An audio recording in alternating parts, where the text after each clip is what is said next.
Hello and welcome to Enchantment of Eternity's ranking all of the Star Trek series finales. In this video, I will rank the series finales of Star Trek, the 7 of them, from my least favorite to my favorite. This is a patron requested video requested by patron Kyrie091. Thank you so much for your support and requesting this video. So, I do have a few rules and stipulations, as I always do. When Kyrie091 requested this video, I had my biggest stipulation or condition was that I am not counting the original series episode Turnabout Intruder, nor am I including the final episode of the animated series, because I don't consider those to be series finales, particularly when it comes to Turnabout Intruder.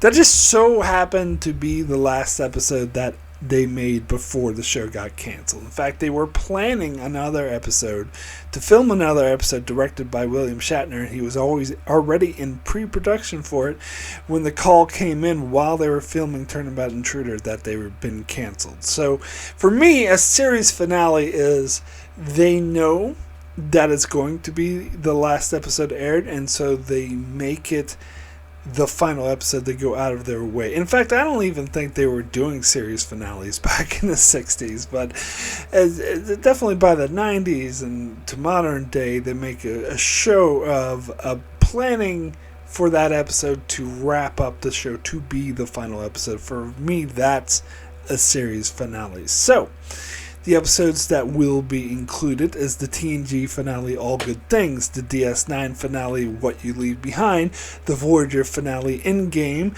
the Enterprise finale, These Are the Voyages, the Picard finale, The Last Generation, the Discovery finale, Life Itself, and the Lower Decks finale, The New Next Generation.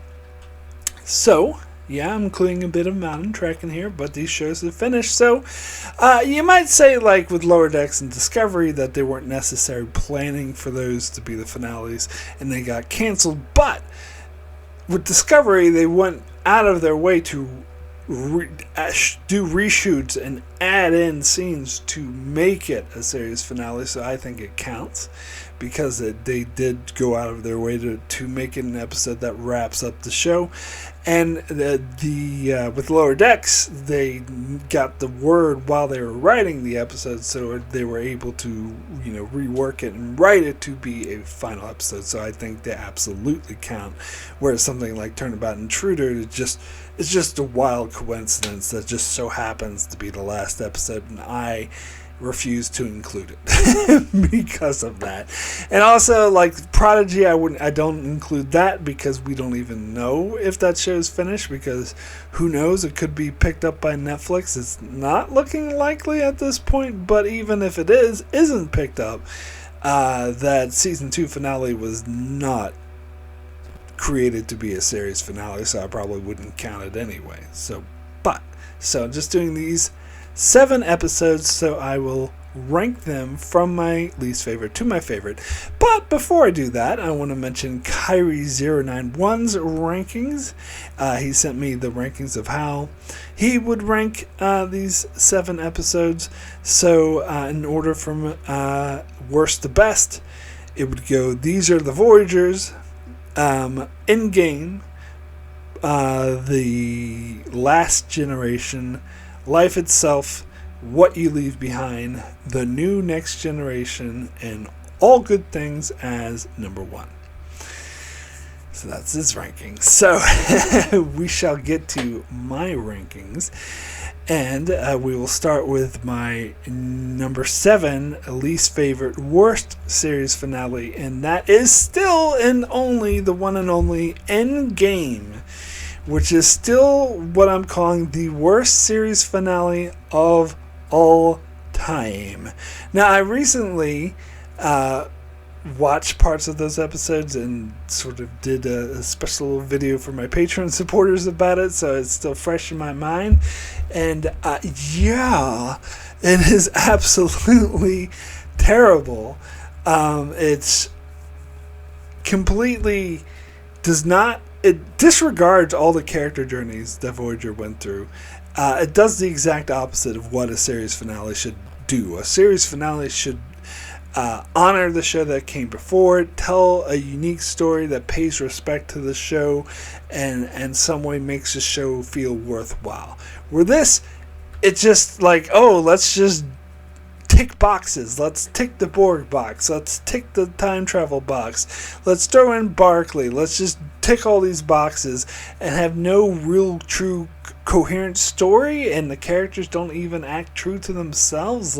They make Chakotay and 7 of 9 have a romance that's out of nowhere and has zero chemistry. It is the romance that I've seen on television or movies that has the least chemistry of all time. It's like the most devoid of any feeling romance, and it has the Borg, and it makes them cartoonish, and the Borg Queen she's at her worst in my opinion, and they act like Scooby-Doo cartoon villains, and they've lost all of what made them a scary, intense, intimidating villain, and instead come off as like goofy idiots who are easily defeated. And the time travel logic, don't even get me started on the time travel logic in this fucking episode. It makes zero sense. So yeah, absolutely 100% worst series finale of Star Trek. It's funny because Kyrie091 asked me when requesting this, I wonder if you're going to put this below These Are the Voyagers. And the answer, absolutely. I said in my series finale, my review, my big hour and a half analysis where I completely destroyed this episode, went into why it sucks so badly. At the start of that, I said that These Are the Voyages, the Enterprise finale, is a masterpiece compared to this episode, and I stand by that 100%. I just could not possibly, because the whole journey of Voyager was them getting home, and they just do it in an unceremonious way where they cheat.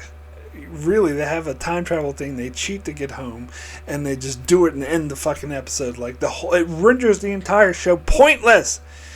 Is worst. It's the worst series finale of all time. So then we'll get into my number 6, which actually was a really, really close runner-up. And in fact, for a while, I was thinking maybe this episode might even subvert Endgame and steal its crown as the worst series finale of all time. But didn't quite do that, although it's very close to doing it. So it's like almost the second worst series finale of all time, and that is The Last Generation from Star Trek Picard. Yeah, I'm not as big a fan of Season 3 of Star Trek Picard as most people. I think a lot of people are just hung up on the member berries, and they're like, oh, I remember this, and I remember that, and I remember the Enterprise D, and I remember this, and they're shouting out things I know and I remember. Where that's not as big of a pull to me, unless it's done correctly, like Lower Decks, for example. But if you're doing it just for the sake of doing it without telling a good story, then I'm not going to care about that.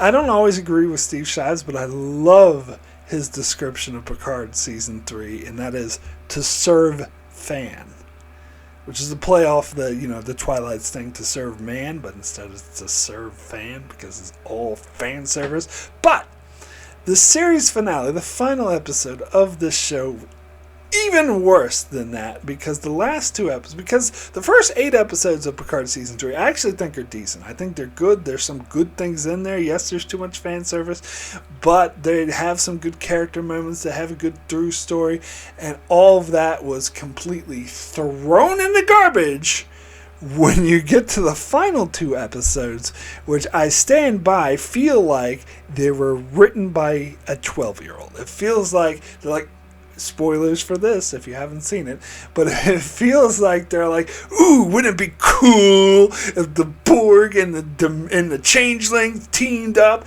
and then the Borg decided to put a virus that made all the Starfleet officers under a certain age, turned them into Borg instantly. Wouldn't that be so cool? It's like, it's like a child who had these toys and they had all the action figures and they just slammed them together and said, let's make a script of that. And the thing is that storyline of like the Borg virus that instantly infects people was something that was like they made fun of. It was a parody storyline in the Voyager episode, the one where the Doctor has his visions or whatever, and he was like, "Oh, we're becoming drones." It's a goofy storyline, and that's why they put it in a goofy comedy episode as a parody, as one of the Doctor's daydreams. And this fucking show thought it would be genius to actually make that the storyline.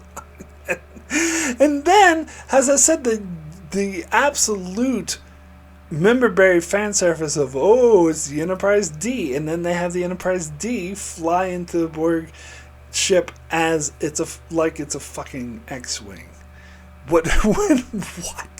That doesn't make any kind of sense. And then it just ripped off the ending of All Good Things. Let's just do a poker game again. Let's just rip off a better fucking finale. And it's just it's terrible, absolutely terrible. So then we'll do a significant step up from those two episodes to get to my number 5, which is These Are the Voyagers. And that's right, I just said These Are the Voyagers is a step up, a significant step up. Now, let me be clear. I don't like this episode. I wouldn't call it a good episode. The rating I gave it out of 10 was a 4, which is still a poor rating. And the last two would get a 1 out of 10, just to be clear. This one gets a 4 out of 10. So again, significant step up. But still, not what I would call a good episode. But I think it is severely hated on when it doesn't deserve it. I think people hate this episode a lot more than it actually is. I don't think it's nearly as bad as a lot of people make it out to be. Because, here's the thing. So, I get why people don't like this episode. And that includes some of the cast members and the writers. Brennan Braga apologized for this, but this is probably more of a Rick Berman thing. But anyway, he's a genius responsible for Endgame. But anyway, but yeah, because it's supposed to be the Enterprise series finale, yet the main characters are Riker and Troy, and it follows Riker and Troy, and it retcons the Pegasus to say, oh, the Riker was in the holodeck during that time. No, he fucking wasn't. Like, clearly he wasn't, and it doesn't fit into that. And they kill Trip off unceremoniously, like they don't care. They're like, oh, whatever, this, you know. And he was an important character, and this main storyline with Shran, like these people kidnapping his daughter or something, was really throwaway. Not really something you want to hang the finale on. So I get all of that. But the thing is, I also get what Berman was trying to do, because not only was this the series finale for Enterprise, it was basically the last episode of the, I hate calling it this, but for the sake of simplicity, the Berman era. It was ending, like, from Next Generation to Deep Space Nine to Voyager to Enterprise. This would be the last episode of that era. So he wanted to sort of pay homage to that whole era and sort of tie Enterprise into its larger place in the Star Trek franchise. And actually, I think that is a good idea. I think that is, in theory, something that should be done. And I do love the ending of this episode that has the different, monologues of These Are the Voyages, goes from Kirk to Picard to Archer. I love how it does place it in this larger universe. It makes it feel more like Star Trek and more tangible to me. So I do actually like that aspect of it. But I do agree that making Riker and Troy the main characters of this episode was really does a huge disservice to to the characters, to the show itself, to the show of Enterprise. It should have its own finale, and not be hijacked by characters from Next Generation. But there are some, like Connor Trinneer, who played Trip, actually loves this. He actually liked the fact that Trip dies, and he liked the finale. He defends it, and I think what's his face, who played Reed, Malcolm Reed, was also defending this a bit, and I agree with them. I don't think it's nearly as bad. But here's what I will say. My fix, and it's a very simple fix for this episode, I think would have made it a good episode and made it much better, or at least one of the fixes, is they shouldn't have had Troy. They should have Troy and Riker just be like narrators, be a framing device. Now you could say, oh, they did, but no, they didn't. They had them. They were basically the main characters of the episode. Don't have them as the main characters. Have them just once at the start in the teaser, the opening scene, say, oh, Riker's in the holodeck with them. But then the rest of the episode just be about the Enterprise crew, which don't have Riker in there pretending, acting in the holodeck. Just for all they know, this could have been what actually happened. And then at the end, you have the endings. You have Riker and Troy pop up at the end. So just have them be bookends. I think that would have worked. And then you could have still done these are the Voyagers monologue with the different ships. And don't try to fucking shove it into the Pegasus. That was dumb. So just have like bookend scenes with them, but the rest of the show just be the Enterprise character. And I thought it would have been great. I guess the other thing is also maybe not focus on fucking Shran's kid being kidnapped, actually focus more on the birth of the Federation. That's the more important thing. Like, make a storyline out of that, perhaps. And with that, you could have had a really amazing series finale if you just made those two tweaks. Although one is quite an important tweak, but still. I think that the idea, the concept was that their hearts were in the right place. Like, they were on the right track, but they didn't quite get there. And Rick Berman's reasoning for doing the 10-month, or not 10 years, but however many years. It was 10 years from the start of their journey, so 6 years, whatever the fuck it was. But doing that time jump was like, because they had planned on doing Enterprise for more years, and they wanted to eventually get to where the birth of the Federation, but they were getting canceled, so they still wanted to do the birth of the Federation, so they had to jump ahead to do that. Now, I agree with that. And they thought the best way to do that was the framing device with Riker and Troy. And again, I also agree with that, but don't make them the main characters. All I'm saying. So this is kind of like a mediocre episode that's just slightly bad. My humble opinion, nowhere near, not even a conversation with being as bad as Endgame, in my humble opinion. Anyway, next, we'll get to my number 4, which is Life Itself, from Discovery. This was, I don't know, it wasn't the best ending to the Season 5 storyline, which I loved. I do think that Season 5 is Discovery's best season. And I think they had some amazing character, like the character arcs they did for the two villains, were Locke and Mole were amazing. Like, at first I thought, oh, these are two-dimensional mustache twirly villains, fuck them, but then they turned them into dynamic characters, and I'm like, whoa, that surprised me. Now, I do think the series finale was not the best. I still don't agree with their like, I can see story-wise why they decided to make it so Mole couldn't bring Locke back to life, but in universe, that doesn't make any sense, because they could bring people back to life back in the 24th century. They could use Borg nanoprobes and fucking this super blood. Well, that's the Kelvin timeline, but still. They could do all this stuff to bring people back to life, and yet they have this power, this huge progenitor's power of the universe, supposed to be the most powerful thing ever in creation, and yet that can't bring something. Come on, it can't do what nanoprobes can do. Then what fucking use is it? I'm sorry, but I know that's that was story wise. It makes sense though. But other than that, like, there's other things about it which it seemed kind of like your typical finale, like, oh, the Discovery has to trick the Breen ship and blah, blah, blah. So it wasn't like overwhelmingly good, but it was good enough. Like, I think it was still satisfying. I do love Burnham's character journey this season. I think made a lot of sense, and what they did with her in this finale did make sense. But most of all, I love those extra scenes that they added in reshoots. Even though it's very like shamelessly just calling out that Calypso's short and like, oh, we got to resolve that real quick. But even so, I think that was the perfect way to end the show. The time jump, seeing them as older, and it still leaves enough open where they could play more with that if they want to in like Academy or other shows.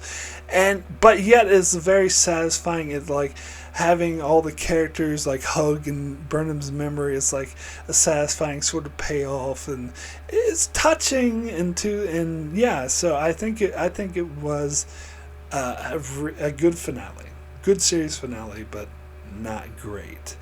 So we'll get more into those great territory. Getting into my top 3, number 3 is the new Next Generation from Lower Decks. Again, they kind of pulled this one together at the last second because they just learned they were getting canceled. But they had a bit more time in Discovery, if I'm correct. But no, so this, like, again, the main storyline of the episode was supposed to be them solving this big, problem with all these parallel universes colliding, and I felt like that season-long arc wasn't handled very well, and they kind of could have touched on it better in this conclusion to it. It was more about them chasing from the Klingons, which seemed more of a side plot, and so they didn't really do much to honor that main storyline with all the parallel universe colliding. But that being said, the character stories were amazing. It was a huge payoff. I love how each of the characters had their moments, that they resolved all the character stories of the season so well, with so Boimler coming into his own, and T'Lyn and Tendi learning to work together and having that anime moment with their science besties. That was great, and they sort of pay homage to the whole season with all the various characters popping up and contributing. I feel like most season finales of Lower Decks does that, but I think this one did it the best. And then the ending was such a huge payoff. It was so touching. It had so many great moments, and again, it does what a good series finale should do. It honored the show that came before it and sort of paid homage to what the whole show is about. And the ending where Ransom becomes captain and the two are provisional first officers was just such a perfect ending for the show. And then they could set up to a possible spin-off with this station in front of a hub, like a wormhole type thing that could go to multiple parallel universes. What an amazing way to end the show. So yeah, this is definitely one of the best series finales. But then we'll get to my number 2, which is an even better series finale, and that is the Deep Space Nine series finale, What You Leave Behind. So I think this episode is nearly perfect. Nearly. If they didn't have that stuff with the bar with Vic Fontaine and all those cheesy flashbacks to somewhere and all the Vic Fontaine singing and music, if they had nixed that and they just jumped from Sisko going off with the Prophets, jump from that to all the farewells, like the Odo farewell, so touching, brings tears to my eyes, and then Brian, just get rid of the fucking stupid flashback memory montages bullshit. Just do that, then this episode would be probably tied with what I'm going to say next for the best series finale of all time. It would probably be my number 1 favorite episode of Deep Space Nine, or at least in my top 3. But unfortunately, that Vic Fontaine bullshit does bring it down a tad. But Everything else that happened other than that Vic Fontaine bullshit was perfect Deep Space Nine. It was the perfect ending. And again, it does what a good series finale should do. It summarizes the show. It honors the show. It sort of encapsulates what the whole show is about. And Deep Space Nine is a bit different than Lower Decks or your Discoveries or your Next Generation. It has... Because those shows, even Discovery, which has been called dark, and in its earlier seasons it certainly was, but even Discovery, they have a more hopeful, optimistic humanity can do better, and humanity can really grow. But Deep Space Nine is not really about that. That's not really the theme. The theme of Deep Space Nine is more sort of melancholic and more sort of, this is the reality. This is the dark reality. And it shows the dark reality of war. It shows that it's not something... And this is very true theme of the Star Trek franchise, is that war is terrible. War is bad. War is something to be avoided at all costs. And this episode hammers that home in dark, powerful, in very thought-provoking ways. It just hammers home, war is terrible. This is the dark reality. It's not something to glorify. It's not something to say there's heroes. It's something that is something that should be avoided at all costs. And when it happens, it can be fucking terrible even if you win. And that's perfect. That's such a perfect ending to it. And plus, as I said, they have satisfying character stories for all of the characters. All of the characters have end in perfect ways. And as I said, that when Kira says goodbye to Odo as he goes into the Great Link, brings me to tears. I'm just falling in tears every time I see that. It's like a perfect ending for Deep Space Nine, except for the Vic Fontaine bullshit. He kind of ruins it, but not too much, only a little bit. Whereas would be my number 2. Anyway, we will now get to my number 1 favorite series, Star Trek series finale, and it is one of my favorite series finales of all time. Maybe my number 2, not my number 1, but close. And that is All Good Things, of course, from TNG. I think most people agree this series finale is absolutely amazing. It does, as I said, what any good series finale should do. It honors the show that came before it. And it does it in the best way by actually having Picard time travel back to the pilot episode. And at the same time, he's time traveling to the future. So you see a different possible future version, and you mesh these three together, and you have an amazing plot where he's being tested by Q. And I think Q is always used the best when he's this sort of guardian angel, helping hand to humanity, but still is challenging humanity. And the dynamic between Picard and Q is at its best of the whole show in this series, in my humble opinion. And plus that, it mainly focuses on Picard, but you do get other character moments from the other characters. You get to see Tasha Yar again, her sticking up for herself. You get to see, while they do the Worf and Troy thing, and I do hold that a little bit against, it's probably why it comes in second overall. When I'm saying series finales of all time, that's what give Breaking Bad the slight edge, is the fucking Troy thing. But that's only a minor glitch. But for the most part, it's absolutely amazing. Seeing the future and the past and the anti-time anomaly, and it's just, it ends with Q sort of summarizing what Star Trek is all about. The whole thing is about exploring the unknown realms of existence. Oh, my poster fell down. I had a poster with that quote on it. It fell down. Didn't see that. But anyway, no. Absolutely amazing. One of the best series finales of all time. All Good Things. Easily me number 1.